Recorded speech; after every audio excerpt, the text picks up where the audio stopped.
It is somewhat of a sign of the times where you look at this matchup that we are about to see Thursday on Thursday Night Football, Steelers and Patriots, and you can't help but to wonder about what it used to be, what it was. And to me today, that was the big thing that I thought about of this matchup. Yeah, Mike, right off the bat, Corey almost gets locked into the Steelers facility that DK says, I don't know what happened with DK and Ramon yesterday. What I can tell you is here on the South Side Beat, as we are every Monday through Friday from 3 to 3:30ish Eastern here on DK Pittsburgh Sports, it's 3 o'clock. That means the microphone's hot. That means the camera's live. That means even if Chris Halicke is a little bit late when he texts me 20 seconds before showtime that he's going to be about 5 minutes late, we keep going. We keep it moving. So Chris will join us soon. My name, of course, is Corey Crisan. The day before the Steelers and the Patriots kick it off on Thursday Night Football at Acrisure Stadium. Color rush, gold end zones, and all. And yes, B-Phil, it is something that I'm here. So get it out of the system now. Chris will be here soon. Mike, that's what happened. It's not throwing under the bus. That's simply what happened. Mike says throwing Chris under the bus. That's not what happened. And let me tell you something. I don't want to throw too many people under any buses, ever. But let's start talking about Steelers and Patriots as far as a game flow perspective. And to me, I think the big story in this game, at least, regardless of season outlook and regardless of season implications, is that this matchup used to have so much juice and so much steam and so much pop and sizzle. And you used to salivate, regardless if you're a fan of either team. You used to salivate over seeing Steelers versus Patriots at then Heinz Field or Acrisure Stadium or even up in Gillette at Foxborough. This matchup used to be cream of the crop in the NFL. And just looking at this thing nationally, it almost feels like it's a barn burner, back burner, like a labor, so to speak, that this matchup is going to be on primetime television. And I just think that's such a harsh sign of the times. And I want to get Chris's thoughts, and I want all of your thoughts as well here as we're live on YouTube about the state of this matchup and maybe some of the memories of Steelers and Patriots of years past. Now, two Hall of Fame coaches that are still there, Bill Belichick, Mike Tomlin. Obviously, a couple of Hall of Fame quarterbacks are gone, meaning Tom Brady and Ben Roethlisberger. This is not going to be that. This is going to be Mitch Trubisky and Bailey Zappi, or Mitch Trubisky and Mac Jones, or Mitch Trubisky and Malik Cunningham, of all people. And this is not your father's Steelers Patriots, as we finally will welcome in. You good, man? Oh, where is he? There he is. You good? Yeah. You good? Good to go. All right. Welcome in. Chris Halicke is here. We're going back to status quo. Going back to status quo, Chris. So Chris Halicke joins us about 3 minutes late. That's okay. Sometimes it happens. I do it too. It's okay. This wasn't even work related. Just errands, man. That they can't predict the traffic, man. You cannot. Somebody actually called Dallas traffic. Hold on, let me go up here in the there it is. Mike says stuck in Dallas traffic. There you go. It's a thing, man. It's a thing. It's still not the worst traffic in Texas. I'll put it that way. Houston's worse. Interesting. So, Chris, the lead of the show today for me, and it's indicative by the title of the show, not what it once was. Yep. Steelers Patriots back in whatever day you want to go back to, right? Yeah. We're talking Bill Belichick, Mike Tomlin, Bill Belichick, Bill Cowher, even, and Tom Brady, Ben Roethlisberger. This used to be a banger. The first game I actually think about of like the beginning of Steelers Patriots, and this is this just might even be just showing my age, but it's the 96. I think it's divisional playoff. It was the year after the Steelers lost the Super Bowl to the Cowboys, and then they went to Foxborough and played. And I think they got beat like 28-3 or something like that. It was not a pretty game. It was like, I remember ugly weather. Yeah. And it was like not like ugly like snow like you would expect for New England that time of year. It was like rain or fog or something like that. But I go all the way back there. Then obviously early 2000s, with the loss in the AFC Championship to 0-1, and then obviously Ben's rookie year, they go 15-1. They end up losing the AFC Championship there. The one Super Bowl that the Steelers won under Bill Cowher, not under Bill Cowher, under Mike Tomlin. It was the year that Tom Brady tore his ACL. So didn't have to face the Patriots that year. I mean, they did. They played them in the regular season, but they, embarrassed them as, they should have. And but didn't have to play Tom Brady that year. So yeah, it's not like that anymore. Now you've got Mitch Trubisky versus Bailey Zappi. That's right. Zappi makes us happy. Oh, yeah, that's what this is. It's ugly. Historically, by the way, this series is about as even as you can get without it being actually even. New England 18-16-0 advantage in this series. And the Patriots have won 3 of the last 4. And look, of course, going to the Roethlisberger and Brady years. I mean, that's what I remember the most fondly. Or all of these matchups that, it was just AFC Championship feel every time these two teams faced each other. And like I said before you got on, it's a sign of the times. It's a really damning sign of the times where these two teams are, at least New England, New England's a bottom feeder in this NFL right now. And now there's conversation about how does the split of Bill Belichick and Robert Kraft actually happen? Because let's be honest, Belichick, talk about a hostage situation. Belichick could sit on that chair forever. And if he's fired in a really bad way that makes Robert Kraft look bad, then that's going to paint the Patriots in a bad light. Robert Kraft does not want to do that. But also there's a respect level for Bill Belichick of this guy has been arguably the greatest coach in NFL sports history, one of those 2 levels. Yeah. And how do you make this exit go on? And I think that some fans feel that ire towards Mike Tomlin. I don't necessarily feel that way, but I think some people feel the ire towards Mike Tomlin of there's appreciation for what he's done. There's appreciation for building championship level football for a significant amount of time. And then there's some people that are on the train of let's get a change in direction. So I find that angle kind of fascinating as well. Lyle brings up a good point. I think it's a topic of discussion, at least. Lyle says this game will be which coach is better. I definitely think that definitely plays a role, for sure. I think that plays a role in just about every game. But I don't necessarily think it just comes down to coaching. When Deontay talked this week and he talked about, taking the Cardinals lightly, and they were, he made it sound like that the preparation during the week wasn't any different, right? That nothing felt different during the week, but when they showed up on Sunday, it did feel different. Now, how much of that is on the coach, right? I mean, how much of that is on the coach? How much of that is on the players? Because, I don't like pinning it all on the coach whenever a team doesn't show up. I really don't like because the players still got to make plays. Right. You can talk about, well, the coach has to have his players ready. Well, you know what? These players are competitive players too, and they gotta recognize even right away, oh, the Cardinals are playing with a little bit more hop in their step than we were expecting. We got to step it up. It's not on Mike Tomlin to hold their hand or whoever the coach is. This isn't just a Mike Tomlin thing. This is across all of sports, really. It's not on the coach to hold their hand and to say, hey, listen, these guys are playing hard. You got to play hard too. Players ought to know that, ought to recognize that. Absolutely. And so I do think it also comes down, and if you don't think that this week the Steelers paid extra attention to detail after that kind of a game that they put on film last Sunday, man, I would bet very, very strongly that there was a lot more attention to detail, as much as you possibly can on a short week. So I think it's also on which team makes the less amount of mistakes, and that encompasses coaching, that encompasses player execution, that encompasses a lot of different things. I really do think that games like these do end up coming down to who makes the least amount of mistakes. Not just like don't turn the ball over, but don't commit illegal formation penalties. Different little details like that.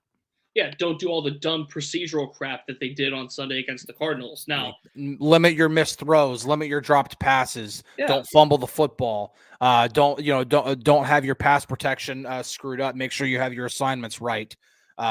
Everything like that. Yeah, it's all those little stuff. Who makes the least amount of mistakes typically wins this type of a game. that's right. And that's one thing that if a Bill Belichick team is going to face you, very rarely do they make those kind of errors. Very rarely will a Bill Belichick team have the comedy of errors that the Mike Tomlin team on Sunday had. Mm-hmm. And, this league is as what have you done for me lately as it gets, which is why if you're a fan of the Steelers and you're looking at this team and you're looking at all of the pre-snap penalties and all of the mistakes that get cleaned up in the preseason and in weeks 1 and 2, you have to, that's to me a discouraging point about this matchup. And going against the Belichick team, talent's one thing, and not having Tom Brady and having Juju and Devontae Parker and all of these retread, probably should be wide receiver 3s as wide receiver 1s, and having banged up Ramondre Stevenson and the ghost of Ezekiel Elliott. Having all of that, to me, as a talent deficiency, can be made up for from playing clean football and playing football that is on a desired level for week 14 now of the NFL season. Yeah. So the reason why I went on the, diatribe that I went on Monday, and why I was still feeling a little bit, not really down about things, but I guess I wasn't ready to pick up and say the Steelers are going to definitively go into Acrisure, and win this game. Mm-hmm. Was because they still have to clean all that stuff up. I need to see improvement on that part. And when you have a matchup like this against a buttoned-up team, they may not be talented as far as offensive personnel is concerned, but they're going to be buttoned up. Yeah, I did turn into a shark there, freak, but I think I made good points. When I went back and listened to it, I think I made some good points. Because there's stuff that you just can't do. Mm-hmm. As a playoff contender in week 13 to the season, there's just things you cannot afford to do. And that's ended up what they did. So, going forward, they're going to paint the end zones gold. They're going to wear color rush. They're going to try to dress differently, so to speak, in order to dress differently, if you know what I mean. And we're going to see what these corrections and what these changes are actually going to be. Yeah, I don't anticipate I don't anticipate a lot of changes, just because again, it's a short week. We've already talked about, especially on the offensive side, you can't overhaul the offense, and then on a short week, your game plan, your playbook is pretty limited anyway. So for as limited as the Steelers offense is, it's going to be even more limited on this kind of a game. So it really will come down to execution, how well they Brent giving out some memberships. Take one, say thank you, tip your cap. Join us, green. Appreciate it. Heck yeah, man. Turn that name green. Thank you. Really, really interesting. I've seen a couple people bring this up now, so I don't have a definitive answer for this. But Teresa says, why don't we blitz anymore since LeBeau left? Part of that is evolution of the league. Typically, when you talk about blitzing, nowadays, with the way the pass concepts are called nowadays, it's more about the way the league is trending. It's more about getting to the quarterback with the least amount of players possible, which the Steelers do pretty well. I mean, they're not leading the NFL in sacks, but outside of leading up to these past 2 seasons, before 22, the Steelers were leading the league in sacks every year.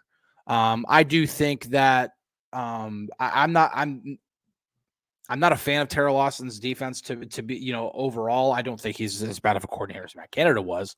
But that's pretty much the thought behind it. I can't, speak for Terrell Austin and Mike Tomlin for why they do it, but this is not just a Steelers thing. There are the teams that blitz more, blitz a high percentage of the time. Those teams are not as, I mean, Louis says, I'm assuming Bengals, or I don't know, Browns, I don't know. the Browns blitzed Kenny. Oh yeah, I mean some teams will do that, but they won't do it all the time. Again, like the trend in the NFL right now is get to the quarterback with the least amount of players possible, because if you do that, that's more players that you have in coverage. You're closing up zone windows and zone coverage. Yeah, it makes things harder for the quarterback to read. And what you're hoping is that the coverage is good enough to make the quarterback hold on to the ball longer, which gives your 4 guys more time to get to the quarterback. Right. A question here from I Am Happy, who asks, is Miles Jack playing Thursday? And I'll reiterate, I believe this was discussed in brief yesterday. Mm-hmm. That depends on the status of Landon Roberts. And as of right now, Landon Roberts on 2 estimated reports. He went from a DNP on Monday to unlimited on Tuesday. Mm-hmm. And now, of course, Monday they did not practice, so it was another estimated report. And yesterday was only a walkthrough on the south side. So there's no real practice tape, so to speak, that was put on this week. And if Roberts was going to practice Monday or Tuesday, that's what he would have done. He would have not practiced on Monday and would have been limited Tuesday. Now, yesterday, after that walkthrough on the south side, Roberts considered himself to be questionable. Now, an official injury report has not come out today as of this moment. So that will have the injury designations for tomorrow when that comes out today, yeah. Right. Now, Roberts hasn't said, one way or another, he considered himself questionable. If Roberts is made inactive, there's a chance that Jack could be elevated from the practice squad. But it's going to be more likely Michael Walker, Blake Martinez, and Mark Robinson in that rotation at the inside linebacker. Yeah, I would think that, and that's probably the best way to go. Again, you're talking about Michael Walker and Mark Robinson, who, Michael Walker has at least played, in this defense for a couple games now. Mark Robinson was the number 4 at the beginning of the season. So he was already the first guy behind Cole Holcomb, Quan Alexander, and Landon Roberts. And so, Milk says Miles Jack is good. Why not him? Well, the fact of the matter is that he retired. He's not in shape. Yeah, I mean, you're talking about a guy. Yeah, you're talking about a guy who is at least not in game shape. Yeah. He just returned to the Steelers practice squad 2 weeks ago, something like that. I mean, it wasn't that long ago. I mean, that should be your least. That should be your last option right now when it comes to inside linebacker. And it's not because Miles Jack isn't a good linebacker or wasn't a good linebacker. It's the fact of the matter is that he is not in game shape. He won't be in game shape. If he does get a hat tomorrow night, I don't think he's going to play a lot of snaps. I just don't. And the only way he would play a lot of snaps is if guys got hurt in front of him. Mm-hmm. Again, he's going to be your last option of those 4, and he should be, because, again, it's not an indictment on who he was. It's everything about the dude retired from the game earlier this year, like in August, like not that long ago. So, yeah. Milk then adds, still better than what we have. I don't know if I necessarily agree with that. Like, you have to account the fact that the guy retired from football. When you retire from football, retire from anything, retire from any sport, you're getting as far removed from that as you possibly can, right? That's anybody with anything, right? So Miles Jack, he was getting a pilot's license not long ago. He bought a hockey team. He's still a student pilot. He bought an ECHL, a AA hockey team. Shout out to the Allen Americans again. He's not trying to stay in football shape. Listen, you or whoever going to their local YMCA and lifting dumbbells for 20 minutes is not the same thing as Miles Jack training to play football. No. That is not the same thing. It just isn't. These guys are hyper-intensive in workouts, hyper-intensive in diets, hyper-intensive in recovery and nutrition and all of that kind of stuff. And when you step away from football, you're not doing all of that again. You're probably piling down a plate of chicken wings and a piece of chocolate pie. You're probably doing all of that. So, I don't think that's necessarily the case. That Miles Jack is currently better than Michael Walker, who's been on a practice squad, Robinson, who's been in the building, and then Blake Martinez, who, he was off the couch too, but at least he was somewhere this season before. Well, he was on a practice squad. I mean, he was at least on the Panthers practice squad. Like Miles Jack, let's be completely clear about this. Miles Jack signing here is a body, okay? Miles Jack signing here is a body that could play inside linebacker and that knows the defense. You know what you want to know? This is. Sorry to keep interrupting. No, this is 4th, 5th, and 6th option at this position. You have to remember that this isn't the ideal circumstance. Dude, Frank and I have the shinning or something like that because I was going to bring this up in terms of, you want to know a really great example of a person who is absolutely in shape but is not in football shape? James Harrison. Yeah. That dude could probably lift a semi by himself if he wanted to. Yeah. But then Miles retired in the summer. Yeah, I mean, he was with the Eagles like in training camp and preseason and everything like that, but then he retired from the game. Like he was not for 4 months. He was not in a football complex for all of September and October. More than that. And most of November. Yeah, so this is not a situation where you can expect Miles Jack to be in football shape. Here's the thing.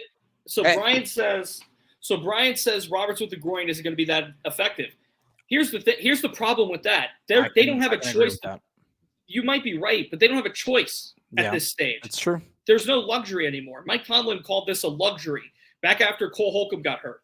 Yep. He called this inside linebacker situation. It was once a luxury, having Cole Holcomb, Quan Alexander, Landon Roberts as the 1, 2, 3 at that position, because Holcomb did just about everything well. Alexander was better in coverage. Roberts, obviously great at stopping the run. Mm-hmm. They just don't have that anymore. And now, yeah, I would argue playing a Landon Roberts at less than 100% is still a better idea than playing Blake Martinez, no disrespect to him, Miles Jack, or Mark Robinson. I still think that's the case. And Landon Roberts himself said it. This is December. There's no time to look at, weeks ahead. They have to go now. This is now. They have to win now.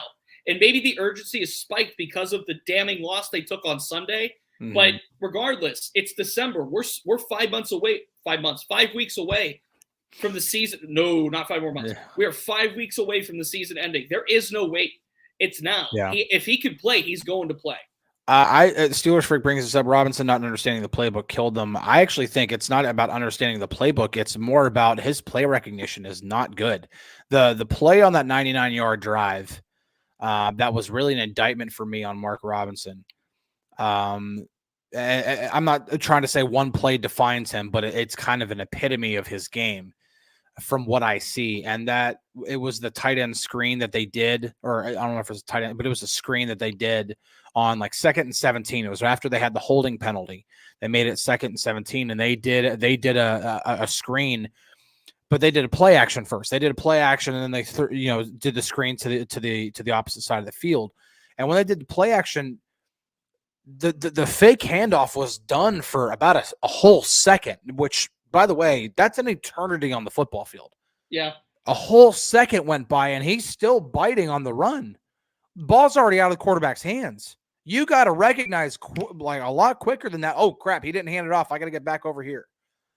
Because the gaping hole that was there was pretty much leaving Minka one-on-one with this dude in space. And if Minka doesn't make that tackle, which, by the way, he was oversized on that because I think it was a tight end, you're asking Minka to make that tackle in space whenever you probably need to have a linebacker over there too. Mark Robinson could have at least gotten over there a little bit sooner to make that instead of it being like a 14-yard gain or whatever it was, maybe it's a 9-yard gain, or maybe it's an 8-yard gain or a 10-yard gain, and makes third down a little longer than it was.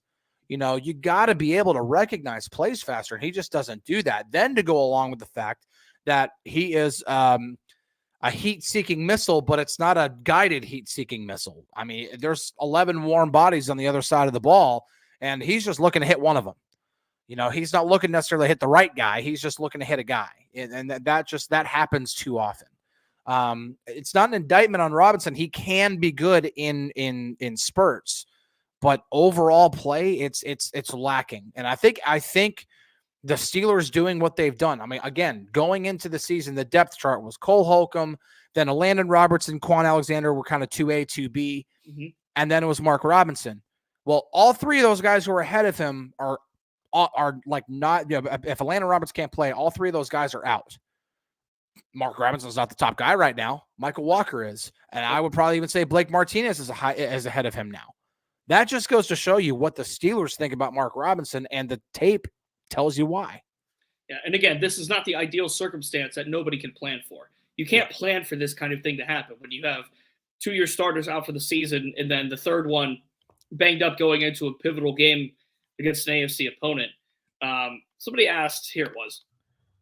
Eric asked, can Mika wear the green dot? Is there a green dot rule? There's no real rule to it. Somebody just has to wear it. Mika could wear it, but I still think they want Michael Walker or a Landon Roberts or a middle linebacker to wear it. Yeah, I think they prefer that. I would believe if Roberts doesn't play, then Michael Walker is going to wear it, because that's exactly what happened on Sunday when Roberts left with his groin injury, is that Mike Walker took over the green dot duties.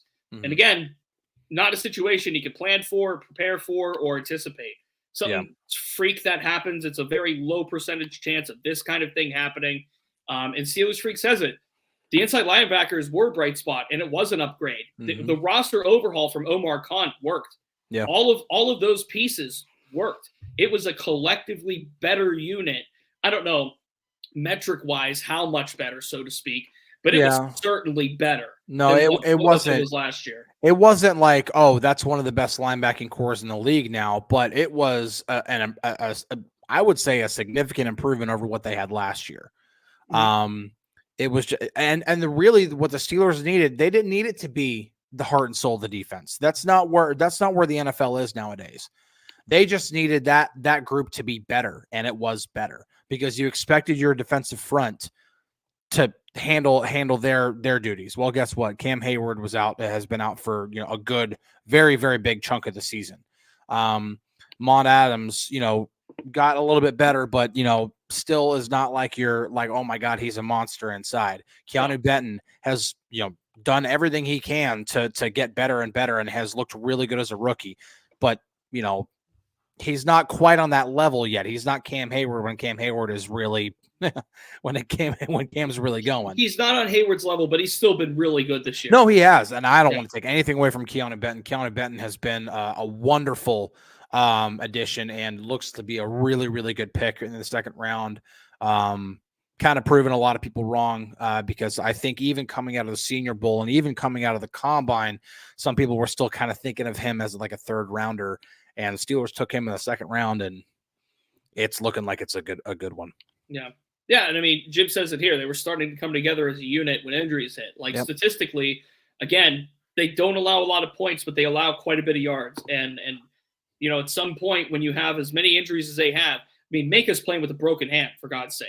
Yeah. Like when you have that many injuries, and of course, looking in the back end too with Keanu Neal, let's not forget, on injured reserve, and Elijah Riley on injured reserve. So they're down a lot of options on the defense. And you held the Cardinals to 24. 24 theoretically is a number that you can hold opponents to and still win games, but you don't have the offense to back it up. Steelers do not have the offense to back it up. And that's from a coordination perspective, obviously, and from just personnel perspective, with Kenny Pickett being injured now, although he wasn't effective before he got injured. And then you're finding different ways to shoehorn guys in on this offense now. And it all starts with that running game. And we haven't seen an injury report just yet for either team on this Wednesday. But an interesting thing from yesterday was that Najee Harris was added with a knee issue as a DNP on the estimated report. So without a potential huge piece of this offense, Chris, the Steelers could be leaning on Jalen Moore and Anthony McFarland and Godwin Igwebuike on Thursday. And it depends on what Najee's status is, and we'll find that out today. Yeah, I mean, I'm not taking anything away from, because I think I value Najee a little bit more than a good amount of fans do. I think the 1-2 punch of Najee and Jalen is the way to go. The way that they're handling, the way that they're distributing the snaps right now, it's almost down the middle. It's not exactly 50-50, but it's pretty darn close. I really like that, and missing Najee would be a blow to that for sure. However, this is not a game in which the Steelers, even if Najee were at full strength and Jalen were at full strength, that the Steelers should expect to be putting up 150 yards on the ground. This Patriots defense is phenomenal against the run. If you haven't seen my next opponent piece on DKPittsburghSports.com, go read it. It's at the top of the site right now. This Patriots defense is They're averaging Not good. They're averaging 3.2 yards per carry. Yeah.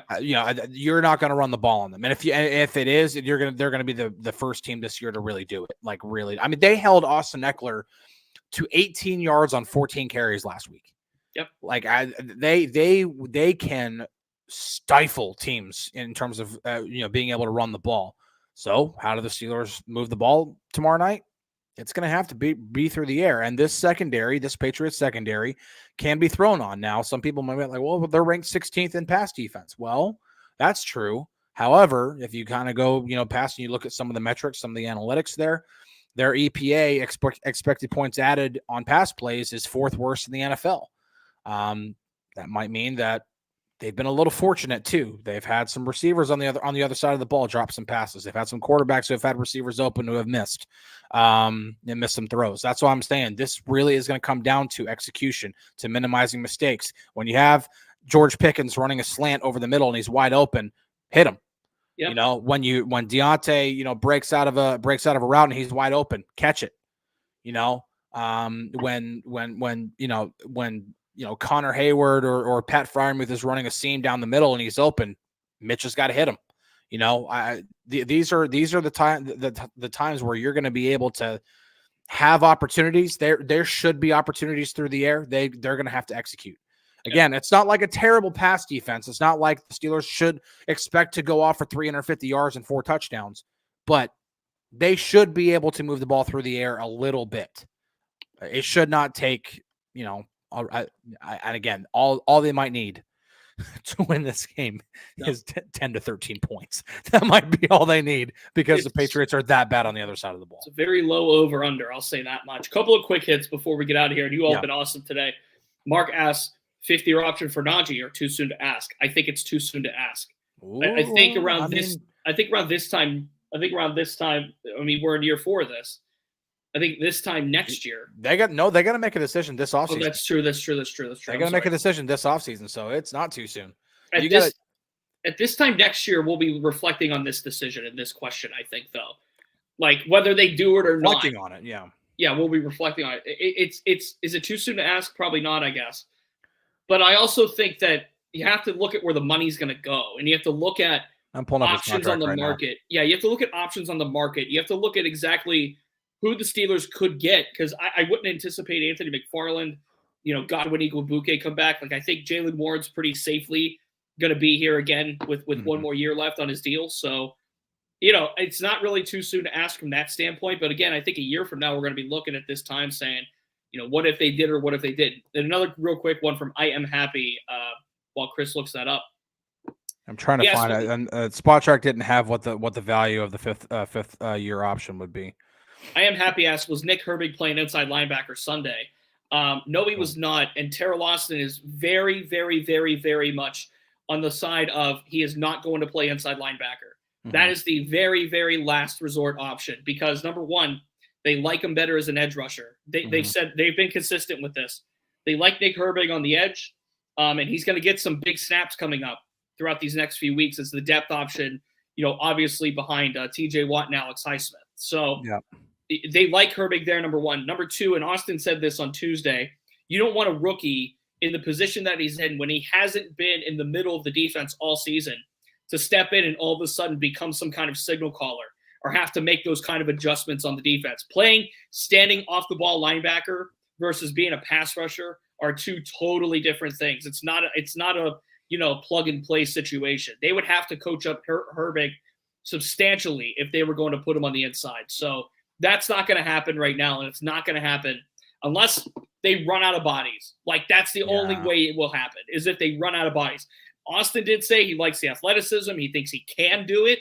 They're just not going to put him in a position to do that this late in the season. One thing to also kind of take into account, Nick Herbig can still drop back into pass coverage. Like, he can still be a guy who kind of drops into those zones occasionally from his edge spot.